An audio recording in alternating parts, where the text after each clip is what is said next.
സംസ്ഥാനത്ത് കുരുമുളക് വില 7/2/2026 ശനിയാഴ്ച വൈകുന്നേരം കർഷകരുടെ പ്രതീക്ഷ കാത്ത് കുതിച്ചുയർന്നു. ഇന്നലെ കുരുമുളകിന് ക്വിൻ്റലിന് 200 രൂപയാണ് ഉയർന്നത് എങ്കിൽ ഇന്ന് കുരുമുളക് വില ക്വിൻ്റലിന് 400 രൂപ ഉയർന്നിട്ടുണ്ട്. ഇത് കർഷകരെ സംബന്ധിച്ചിടത്തോളം സന്തോഷ വാർത്തയാണ്. നമുക്ക് കുരുമുളകിൻ്റെ ഏറ്റവും പുതിയ ഇന്നത്തെ വർദ്ധിച്ച വില നിലവാരം വിശദമായി നോക്കാം.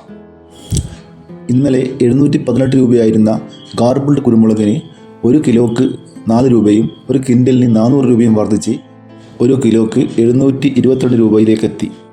അതുപോലെ അൺഗാർബിൾഡ് കുരുമുളകിന് ഇന്നലെ 708 രൂപയായിരുന്നു. അത് ഇന്ന് 1 കിലോക്ക് 4 രൂപയും 1 ക്വിൻ്റലിന് 400 രൂപയും വർദ്ധിച്ച് 712 രൂപയിലെത്തി. 1 കിലോ പുതിയ കുരുമുളകിന് ഇന്നലെ 688 രൂപയായിരുന്നു. എന്നാൽ ഇന്ന് 1 കിലോക്ക് 4 രൂപയും 1 ക്വിൻ്റലിന് 400 രൂപയും വർദ്ധിച്ച് പുതിയ കുരുമുളക് 1 കിലോക്ക് 692 രൂപയിലെത്തി. 1 കിലോ വയനാടൻ കുരുമുളകിന് കോഴിക്കോട് 690 രൂപയും വയനാട് 685 രൂപയുമാണ്.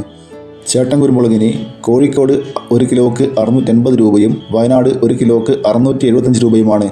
കുരുമുളക് നാടിന് കോഴിക്കോട് 1 കിലോക്ക് 665 രൂപയും വയനാട് 1 കിലോക്ക് 670 രൂപയുമാണ്. ഇതോടെ വീഡിയോ പൂർണ്ണമാകുന്നു. ലൈക്ക് ചെയ്യാൻ മറക്കല്ലേ. Thank you.